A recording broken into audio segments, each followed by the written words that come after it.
Hi guys, எல்லாருக்கும் வணக்கம் guys. இந்த வீடியோவில் நம்ம என்ன பார்க்க போகிறோன்னா, என்னை மன்னிச்சிடுங்க, எனக்கு ரொம்ப அசிங்கமாக இருக்குது இந்த மாதிரி தொடர்ந்து தோக்குறது. இந்த ஆர்சிபி அணி எதிராக எங்கள் தோல்விக்கு இது தாங்க காரணம், எங்களை மன்னிச்சிடுங்க, நாங்கள் கண்டிப்பாக நல்ல கிரிக்கெட் விளையாடலை அப்படின்னு சொல்லிட்டு நேற்று ஆர்சிபி அணி எதிராக படும் தோல்வி தோற்றதுக்கப்புறம் பார்த்தீங்கன்னா தோல்விக்கு காரணம் கூறியிருக்காருங்க சென்னை அணியோட கேப்டன் ருத்ராஜ் கைக்வாட். அது மட்டும் இல்லை, மன்னிச்சிடுங்க, ரொம்ப அசிங்கமாக இருக்குன்னு சொல்லிட்டு ஓப்பனாகவே பத்திரிகை சந்திப்பில் தோல்வி குறித்து பேசியிருக்காரு. அவர் என்ன பேசினார், ஏது பேசினார் சொல்லிட்டு வீடியோ டீட்டெயில்டாக பார்க்கலாம். அதுக்கு முன் நீங்கள் நம்ம சேனலுக்கு புதுசாக வந்திருந்தீங்கன்னா ஒரு சப்ஸ்கிரைப் மட்டும் பண்ணிவிட்டு வாங்க, வீடியோக்குள்ளே போகலாம்.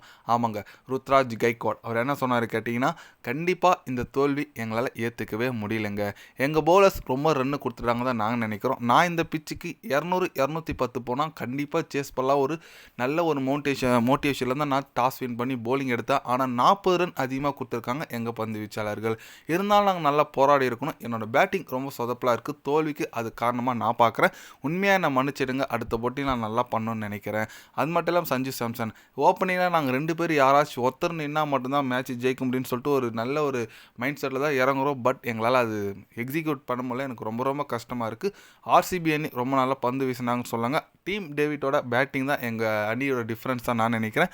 அவர் சீக்கிரமாக விக்கெட் எடுத்திருந்தால் கண்டிப்பாக நாங்கள் நல்ல ஸ்கோரில் நிறுத்தியிருக்கலாம். இருந்தாலும் பரவாயில்லைங்க, அடுத்த போட்டி நாங்கள் நல்லா கம்பேக் கொடுப்போம். இது ஒரு பெரிய சீரீஸ்னால எங்களுக்கு கம்பேக் கொடுக்க அடுத்த போட்டி இருக்குங்க அப்படின்னு சொல்லிட்டு நம்ம ருத்ராஜ் கைக்வாட் பார்த்தீங்கன்னா கம்பேக் கொடுக்கணும்னு சொல்கிறாரு. என்ன ஒன்றும் புரியல.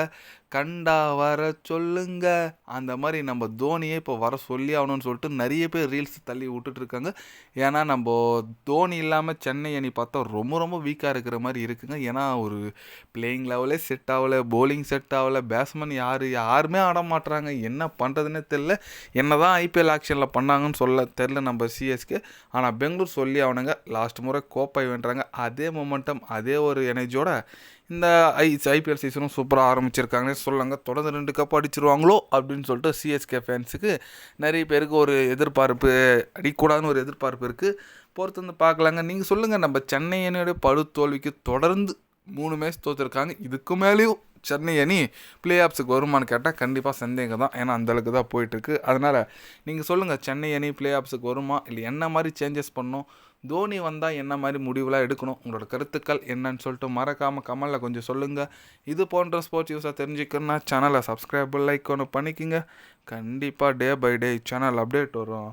மறக்காமல் சப்ஸ்கிரைப் மட்டும் கொஞ்சம் பண்ணி வச்சுக்கோங்க. நன்றி, வணக்கம். மறக்காமல் சென்னை அணியோட உங்களால் முடிஞ்ச ஒரு அட்வைஸ் என்ன சொல்லிட்டு போங்க. அது என்ன சேஞ்ச் பண்ணுறாங்களா சொல்லிட்டு நம்ம பார்க்கலாம். நன்றி, வணக்கம்.